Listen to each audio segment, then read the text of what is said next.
প্রশাসনকে নিয়ে আমরা প্রশাসন পৌরসভা চালাচ্ছি, আমরা স্কুল চালাচ্ছি, আমরা ইউনিয়ন পরিষদ চালাচ্ছি, আমরা উপজেলা পরিষদ চালাচ্ছি, আমরা পৌরসভা চালাচ্ছি, আমরা বসে নাই। আপনারা যদি মনে করেন যে ইউনো বসে থাকে, উপজেলা প্রশাসনের কর্মকর্তারা বসে থাকে, ভুল ধারণা।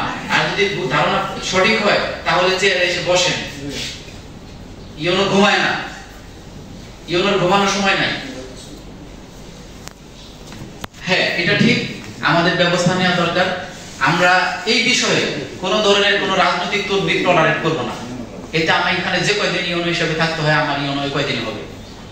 আমরা শক্ত ব্যবস্থা নিব। আমি সবাইকে সাবধান করতেছি, এখানে কোনো রাজনৈতিক তদবির চলবে না। যারা এই কাজটা করতেছে এরা রাষ্ট্রের শত্রু। টপসয়ে যাওয়া মানে আমরা এই সয়েলটা আর জীবনে ফিরে পাবো না। যারা একটা মাটি পুকুর করতেছে এটা আমরা জমি হিসেবে পাবো না। তো আমরা কোনোভাবে এই বিষয়টা টলারেট করবো না। হ্যাঁ, আমরা যখন দিনে করা শুরু করেছিলাম অভিযান, তখন এরা রাতে করতেছে, এমন রাতে করতেছে, অনেক সময় রাতে 11টা 12টার দিকে করে। আমাদের আইন শৃঙ্খলা পরিস্থিতি বিবেচনায় আমরা অনেক সময় হয়তো এত রাতে অনেক সময় ব্যবস্থা নিতে পারি না। এটা আমাদের হয়তো একটা সত্য ঘটনা, কিন্তু আমরা বসে আছি, বিষয়টা সত্য না। আমরা ব্যবস্থা নিচ্ছি। আমরা ইতিমধ্যে অনেক জায়গায় জরিমানা করেছি। আমি নিজে কয়েকদিন আগে একটা স্পটে 50,000 টাকা জরিমানা করেছি। অস্বীকার করতে পারবেন? আমরা ফলো করে প্রচার করতেছি না ফেসবুকে।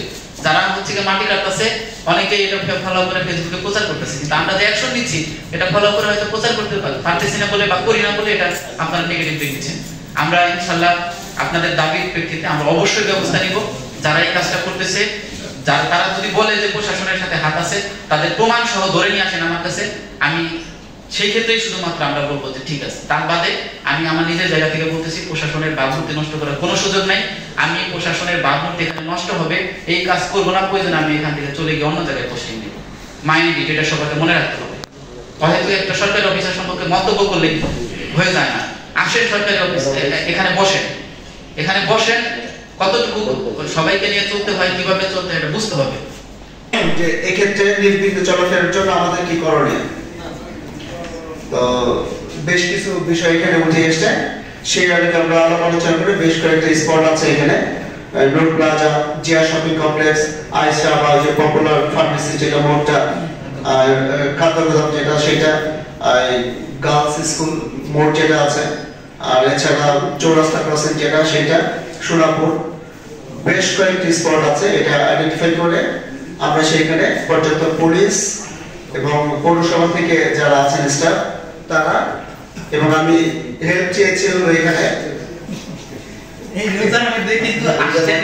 বাংলাদেশ ন্যাশনাল ক্যাডেট কোরেরও আমি হেল্প চেয়েছি সেদিন, যে আমরা সবাই মিলে এই ঈদের মধ্যে যে ইটা হবে জনসমাগম যেটা আছে চলাফেরাটা, এটা নির্বিঘ্ন করা যায় আর কি। এই বিষয়ে আমরা আলোচনা করে এটা বাস্তবায়ন করা হয়েছে।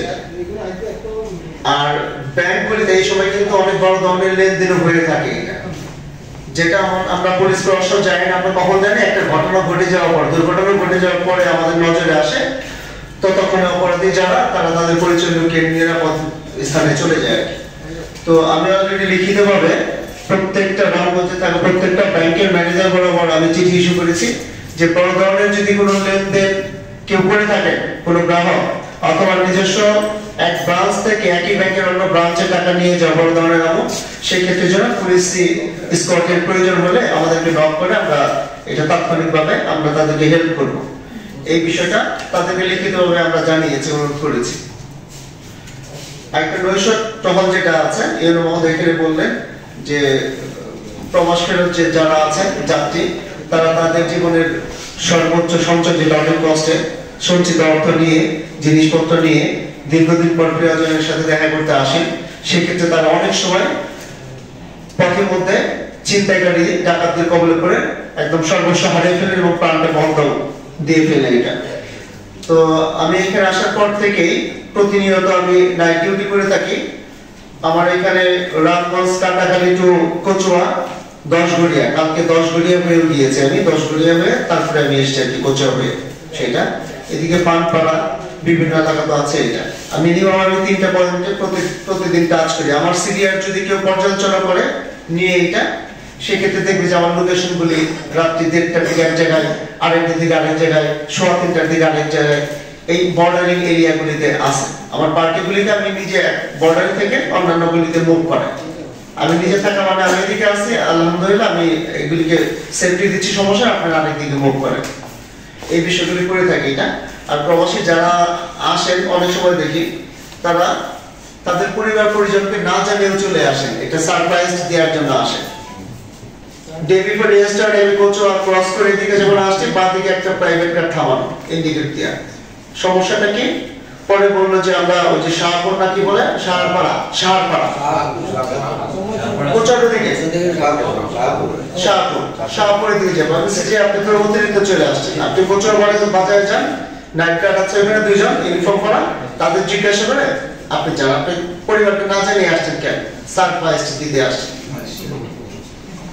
উনি যদি আপনার মাফ করুন, যদি কোনো ছিনতাই গাড়ি বা ওই যে গাড়ির ড্রাইভার যিনি আছেন ঠিক করেছেন তার চক্রের সদস্যদের দ্বারা যদি উনি সর্বস্ব ছিনতাইয়ের শিকার হন বা নিহত হন, লাশটা তো পরিবার পাবে না। দরকার আছে জানো সে কি বাংলাদেশে এমন কোনো লোক আছে যে পরিবার পরিজন ছাড়া